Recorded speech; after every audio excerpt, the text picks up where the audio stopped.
Here to go through these stories with me is Albie Amankona, the Conservative commentator. Albie, good morning. Good morning, Rosie. I call it a significant shift for President Zelensky. I'm sure probably a sigh of relief at this news that Joe Biden said you can use long-range missiles on territory that you wanted to and have been petitioning this for as long as possible. Do you think this sort of charts a path for the UK to make a similar sort of decision? Well, I think it will, because I think privately Keir Starmer has been known to be in favour of the use of the Storm Shadow missiles, as is Emmanuel Macron. Really, the bottleneck in getting this military equipment to Ukraine has been the US President, Joe Biden. I suppose lots of people will be thinking that have been calling for this specific action for quite some time. Well, why has it taken so long, and why now is Biden only doing it when he's only going to be in office for another 2 months before Donald Trump comes in? It doesn't exactly give the Ukrainians much time to try and get as much territory back as possible before Donald Trump comes in and potentially changes policy completely. And whilst on the Russian side, we have reports of Putin enlisting North Korean soldiers to help fight in the war, it just feels that the West's support of Ukraine has really been a bit damp in comparison to the support that Russia's been able to get from much more unsavory forces, such as North Korea. There are sort of time constraints on this. I think you're right that Donald Trump, now president-elect, taking office in the Oval Office does change things. Ukraine are clearly hoping to hold on to any territory that it holds inside Kursk as long as possible, for hopefully them to have some kind of Russian territory to be in a stronger position if and when negotiations start. There'll be lots more on this on Times Radio Breakfast. Let's look at what is going to be inevitably a big story tomorrow, Albie, which is potential strikes from farmers.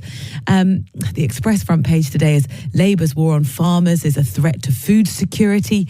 Inside the Times today, Will Lloyd has been writing saying Starmer's farmer bashing may bloody us all. Is it farmer bashing? Some people would certainly argue it was farmer bashing. I know a lot of people in the farming community are arguing it's farmer bashing. I suppose the big plus for me is that I've got a friend who's coming down to the farmer protest and I'm actually going to be able to see him. So that's nice. But on a serious note, farmers are really angry about this. And lots of people will think, well, these people have got assets over £1 million. Why are they complaining about having to pay inheritance tax like the rest of us? The point is that farmers are quite often very asset rich, especially now that we've seen land prices rise, more than 100% recently. They're very asset rich, but actually very cash poor, which means that when it comes to paying this new inheritance tax, if it does not get scrapped, and there's a U-turn by Labour, which some people are saying that might happen because the backlash has been so severe, that means when it comes to paying that inheritance tax, they don't have any cash to pay it. They just have their land assets, which means they'd have to sell part of the farm or the entire farm in order to pay a huge amount of inheritance tax in cash, which means it's actually very difficult then for them to pass down those farms onto their children. And farming is not a very attractive job. So this is why farms are passed down in families, because it's a way of life, it's a lifestyle, and quite often it gets passed down from father to son or mother to daughter and so on. People aren't thinking, I'm going to graduate from university and then I'm going to go and become a farmer. So it's a very specific issue, a niche issue, and that's why Labour thinks they've been able to go after the farmers. The farmers aren't having it. The question is, are we going to have some prolonged dispute between the farmers and the government and lots of disruption like we've seen in other countries like France? That's not something we've seen in Britain yet. Is it something we're going to start seeing now? Yeah. Will Lloyd sort of makes a comparison. He says rural Britain feels as threatened as mining villages did 40 years ago. He says the consequences may be just as widespread. Do you think it's a fair comparison? I'm not sure that we can be comparing farmers to miners. I mean, I understand what is being said, but I think it's a little bit over the top. The fallout from the miners' strikes and the shutting down of the mining industry in the north of England was profound. Nothing of that scale will happen to farming communities in this country, just nothing of that scale. So I do not think it is appropriate to be comparing what happened with the miners in the 1980s, the societal dysfunction that happened in large swathes of the country, communities torn apart, and an entire industry that communities relied on completely collapsed with farmers having to pay extra inheritance tax. I think there are a lot of people from the north, and I have family from the north, who would be quite insulted by that, and whose families are actually still being impacted by what happened with the coal mines in the 1980s right up until 2024 now. Food security is important, but we don't need to be comparing things like that. I don't think it's appropriate. Yeah. We'll be talking about this in much more detail tomorrow when that strike action starts. Of course, we saw lots of repercussions of what happened over the weekend in Wales. So much more on that to come. Now, a story we talked about quite a lot last week was basically how police are spending their time. Focus on crimes, says the Prime Minister, that matter, not tweets. He says police forces should prioritise fighting crime that matters most to their communities rather than spending public money on investigations involving hurt feelings. You'd think, Albie, that was obvious enough that we didn't need the Prime Minister to say it. I think that's right. It always frustrates me when the Prime Minister has to come out and make interventions like this. At the end of the day, the reason that the police are investigating crimes or non-crimes, which is just absurd in my opinion, like this, is because of government guidelines and the way that the law is set up in this country. So I think if Sir Keir Starmer and Yvette Cooper, as of course the Home Secretary, want the police to change their practices, they might need to change the guidelines, be a lot more clear on how the guidelines should be interpreted, or even change the law. So I always get a little bit frustrated when things like this happen. Then we hear people in power say, "Oh, the police have just got to do things differently." Equally, the reason why the police investigated this awful experience that a friend of mine, Alison Pearson, has had, the reason why they investigated this is because some idiot was offended by something that she had tweeted and decided to report it to the police.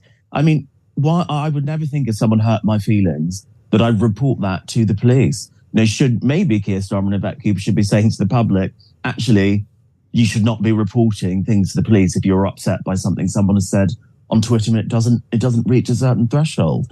And as far as I'm aware, what Alison tweeted did not reach that threshold, and she's actually very upset and angry about the entire situation. And to be honest, so am I. Julie Bindel, the sort of feminist writer, I think she's going to be on Times Radio Breakfast tomorrow. She's also said that police visited her home to warn her they were investigating one of her tweets as a hate crime. And what happened here, she was told she wasn't allowed to know which tweet had prompted the investigation. I think that also is part of the problem, isn't it? Yes, it is part of the problem. I don't know how you can... the police can arrive at, these are middle-aged women's homes, first of all, multiple police officers arriving. I'm not really sure what they thought these women were going to do when they opened the door. I mean, what did they think was going to happen?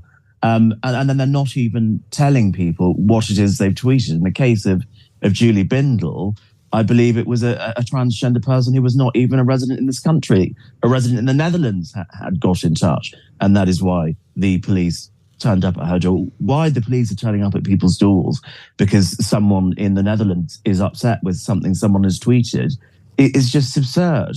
And I think the people probably think the police ought to have far better things to do than investigate crimes for people who are upset from a different country. Yeah, I mean, you can read Julie Bindel's account of what happened inside the Times this morning. A Metropolitan Police said they had no record of the incident. A spokesman said, "We take all reports of hate crime extremely seriously and committed to investigating allegations thoroughly and impartially where they're made.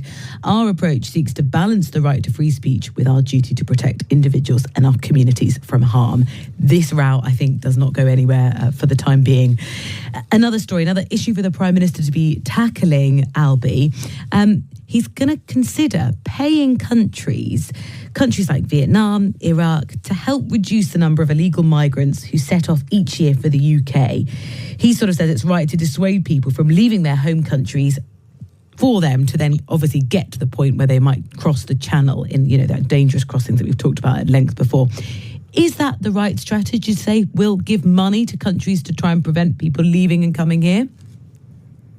I find this policy interesting. I think in principle, I'm not necessarily against giving aid to countries so that they create conditions for their people where their people are less likely to leave that country and they can build their lives in their own country. But I think the starting point for most people is probably that they would not want to have to leave their country in the first place. I'm not sure a couple of tens of millions of pounds, I know it sounds like a lot of money to us individuals, but I don't know that a couple of tens of millions of pounds being donated from Britain to Iraq, Turkey, Kurdistan is really going to make that much of a huge impact. And I think it's interesting that what Sir Keir Starmer and Yvette Cooper are trying to compare their plans to are what Giorgia Meloni has done in Italy, where they have reduced small boat crossings across the Mediterranean, largely from Libya, by about 62%. By doing something which sounds quite similar to this. And that was 62% just this year. I mean, whatever Giorgia Meloni's done has worked quite well. It has worked, but the fundamental difference is that the real equivalent to Britain embarking on a plan like that would be giving money to France to stop the migrants from coming, not giving them to the countries that they're leaving in the first place. The reason it's worked in Italy is because the migrants are literally crossing the Mediterranean from Libya, and the Italian investment is stopping people from leaving Libya in the first place. This money is not going to France. So it's not really a good comparison. And I still think having a situation where there's no deterrent to stop people from crossing the channel, like the Rwanda plan, which was not perfect, ultimately, we're still going to be seeing people crossing the channel. I think we had 1,000 small boat crossings in the last week. Yeah. I thought fewer were supposed to come during the winter. So it just seems to me that the problem is getting worse and worse and worse. And I'm not really sure what Labour's plan is to solve it. Yeah, and it's worth saying Italy's policy has not been without quite a lot of criticism, particularly from humanitarian groups. They say, look, that often pushes people back to detention camps in Libya where they face torture. None of this straightforward. Albie, something I want to talk to you about on a little bit of a lighter note, but definitely frustrating. We both live in London. Getting the bus is very slow at the best of times. I have to say, I've done a previous job where I used to run to work and it was much quicker than taking public transport. The average speed of the bus in London, in the city of London, is 6.6 miles per hour. I mean, that doesn't really work as a mode of fast, sensible public transport, does it? No, it doesn't. And I think what's extraordinary is that in some boroughs, such as Westminster, car journeys have been down 20% since 2013, but bus speeds have still fallen, which just makes you think, well, how is that possible? And then you start to read things about the low traffic neighbourhoods that have come in. You start to read things about the lots of bus lanes that have been turned into cycle lanes. And you can quickly understand that despite seeing a large decrease in the number of private car journeys that have been made, that actually bus travel has become a lot slower because of some of the other measures that have been put in. So it feels that the road policy in London has been a little bit counterintuitive over the next 10 years. And I say this as a cyclist, but I suppose the problem is that I used to cycle to lots of places, but then I got 2 bikes stolen in a year. And now I get the bus and I get really frustrated that there are these cycle paths instead of bus lanes. So you've got this situation where really walking just seems like a much more safe bet. And you don't want to get your bike getting there on time. You can get there on time. You don't want to get your bike stolen, and you don't want to be on a slow bus. I am in a very rare category of people. I have not had my bike stolen in London. Do you use 2 locks to lock your bike? I don't have a bike anymore, Rosie. Right. Honestly, just after 2 being stolen in a year, I just thought one from my back garden, one outside the gym. You know, I use locks. So I'm taking a hiatus on my cycling transport career. Okay, right. That's a very sad note to end it on. Albie, thank you very much. Albie Amankona, the Conservative commentator, going through the papers with me this morning.